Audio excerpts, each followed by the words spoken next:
हमने last class में depreciation के अंदर एसएलएम मेथड से हमने मशीनरी अकाउंट बनाना सीखा था। ये वही सवाल है जिस पे हमने प्रैक्टिस की थी। अब हमें देख लेना है कि कैसे एसएलएम मेथड के बाद मशीनरी अकाउंट बनाने के बाद कैसे डेप्रिसिएशन का अकाउंट बनता है। तो इसी सवाल का हम डेप्रिसिएशन अकाउंट बनाते हैं और इस सवाल में आप देखोगे तो इसमें साफ साफ लिखा है कि आपको मशीनरी अकाउंट जो मशीनरी अकाउंट है उसके बाद आपको डेप्रिसिएशन अकाउंट भी बनाना है, वो भी कितने साल का, 3 इयर्स का। तो उसके लिए सबसे पहले आपको ये जान लेना जरूरी हुआ कि सबसे पहले आपके एंट्रीज क्या क्या होने वाली है डेप्रिसिएशन चार्ज करने की।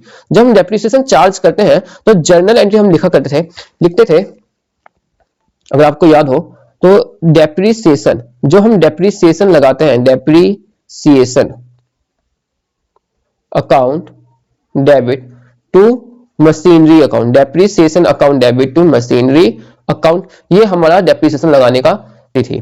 अब इसी डेप्रिसिएशन एंट्री को हम जो डेप्रिसिएशन जो खर्चा है वो हम अपने P&L में ट्रांसफर करते थे। तो एंट्री बनती थी हमारी profit and loss account debit to depreciation account, profit and loss account debit to depreciation account, ये हमारी दूसरी एंट्री बनती थी जो कि साल के एंड में बनता है। अब इसी एंट्री के बेस पे अब हमें डेप्रिसिएशन वाले अकाउंट बनाना है। अब क्योंकि इन दो एंट्रीज में डेप्रिसिएशन दिखाई दे रहा है और तो इसकी जब हम एंट्री पास करेंगे तो डेप्रिसिएशन के दोनों साइड पे कोई ना कोई ट्रांजैक्शन होने वाला है। तो बनाते हैं डेप्रिसिएशन अकाउंट।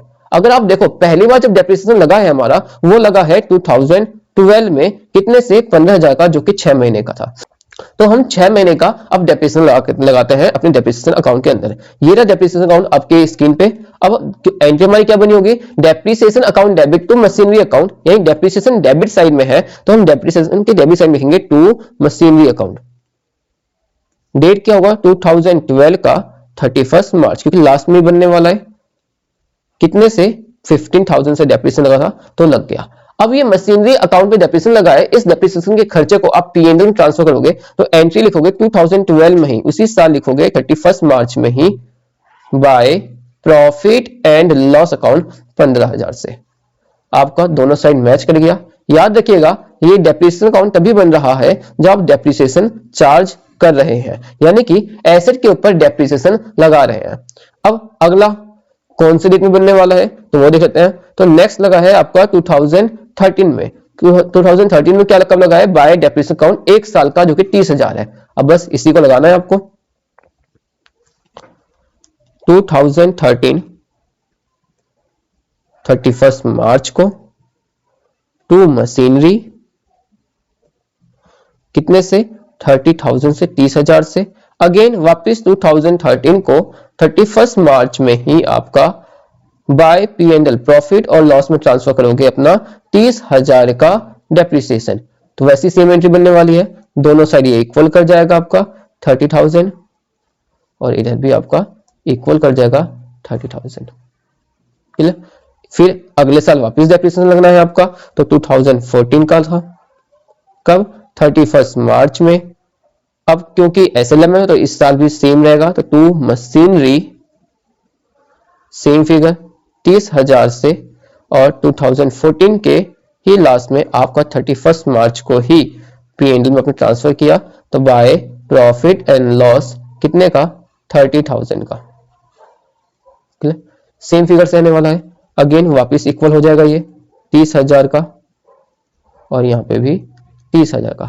3 साल का कहा गया था तो 6 महीने का डेप्रिसिएशन आपने यहाँ पे दिखा दिया, 1 साल का ये रहा, दूसरे साल का आपका ये रहा। अभी 6 महीने का बाकी है, 2.5 साल का हो चुका है, अभी 6 महीने का बाकी है। तो अगला 6 महीने कब लग रहा है, 30 सितंबर पे लग रहा है 2014 के। तो 2014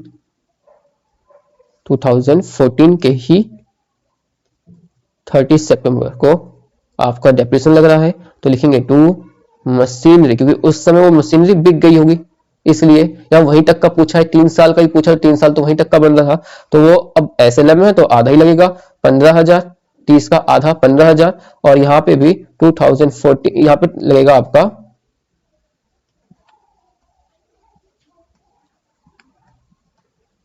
2014 30 सितंबर। हालांकि ये 2015 31 मार्च में ही जाने का है, लेकिन अभी हम यहीं पे अकाउंट क्लोज कर रहे थे इसलिए मैंने इस डेट पे बना दिया है। आप चाहें तो इसको यहाँ पे लिख सकते हैं 2015 31 मार्च, ये भी डाला यहाँ पे जा सकता है 2015 31 मार्च। अगर आपके पास और भी मशीनरी आगे बनाने वाले कंटिन्यू करने वाले तो हो ना, तो लिखेंगे बाय प्रॉफिट एंड लॉस कितना 15,000।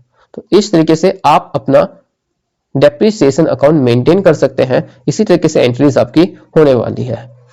तो हमें जब भी पूछेगा तो दो तरह के अकाउंट पूछ सकता है, या तो मशीनरी अकाउंट और आपका डेप्रिसिएशन अकाउंट। तो मशीनरी अकाउंट तो पूछना ही पूछना है, वो तो आपको पता ही चलेगा कैसे बनाना है। डायरेक्ट मेथड यानी कि सीधे आप अगर चार्ज करते हैं एसएलएम मेथड में, तो हमने सीख लिया। एक बार हम डब्ल्यूडीवीएम वाला मेथड भी देख लेंगे। बाकी डेप्रिसिएशन का अकाउंट कुछ इसी तरीके से बनना है। डब्ल्यूडीवीएम मेथड में भी सेम यही तरीका है। हाँ, अगर आप प्रोविजन करते हैं तब थोड़ा सा यहाँ पे एंट्रीज चेंज होती है, क्योंकि वहां पे अब आप डेप्रिसिएशन चार्ज नहीं कर रहे हैं, तो वहां पे हमारी एंट्री क्या बनी है, depreciation account debit to provision for depreciation account. यानी कि जहां जहां इस अकाउंट के अंदर मशीनरी लिखा हुआ है वो सारे के सारे अकाउंट्स वाले आपको क्या बन जाएंगे, आपके प्रोविजन फॉर डेप्रिसिएशन करके आ जाएंगे। और प्रोविजन फॉर डेप्रिसिएशन वाले खर्चे आपके पीएनएल में कहीं ना कहीं जाते हैं, तो उसको वहां पे हम उस तरीके से ट्रांसफर करेंगे। उसका भी एक सवाल बना के देख लेंगे। अभी आपके सामने डेप्रिसिएशन अकाउंट बना के दिखा दिया मैंने, तो इस तरीके से आपका डेप्रिसिएशन अकाउंट बनने वाला है। क्लियर? मिलते हैं अगले एक वीडियो में जिसमें हम रिटर्न डाउन वैल्यू मेथड से एक सवाल करेंगे।